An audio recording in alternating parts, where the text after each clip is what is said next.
আসসালামু আলাইকুম ওয়া রাহমাতুল্লাহি ওয়া বারাকাতুহু। আল্লাহ পাকের দরবারে অশেষ শুকরিয়া, লাখো কোটি শুকরিয়া যে মহান রব্বুল আলামিন আমার মতো এক অধমকে বাবা হওয়ার মতো যে সৌভাগ্য, সেই সৌভাগ্য দান করেছেন। আলহামদুলিল্লাহ।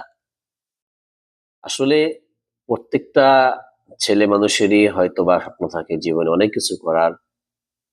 তার মধ্যে সবচাইতে বেশি আনন্দের যে বিষয়গুলা হয়, সেটা হচ্ছে বাবা হওয়া। এই বাবা হওয়ার অনুভূতি সত্যি অসাধারণ। এক কথায় যদি বলি, এর কোনো তুলনা হয় না যে কতটা ভালো লাগে বাবা হওয়ার ক্ষেত্রে। যখন আপনি বাবা হবেন, এটা একদিক থেকে যেমন আনন্দের, আবার অন্য দিক থেকে এটা হয়তো একটা দুঃখের কারণ হইতেও পারে। যদি আপনি প্রবাসী হন।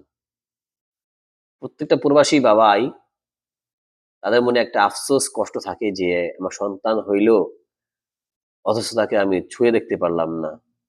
তাকে কোলে নিয়ে একটা চুমু খেতে পারলাম না। এই যে কষ্টগুলা না, আসলে এই কষ্টগুলার কোনো মূল্য হয় না।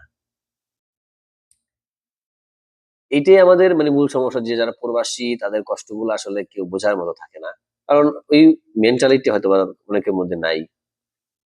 তো যারাই প্রবাসী বাবা হয়, প্রত্যেকটা মানুষেরই মনে কষ্ট থাকে। আমি দোয়া করি আল্লাহ তাআলা যেন প্রত্যেকটা প্রবাসী বাবাকে এর বিনিময়ে তার রিজিকের মধ্যে বারাকা দান করেন, প্রচুর পরিমাণ বারাকা দান করেন।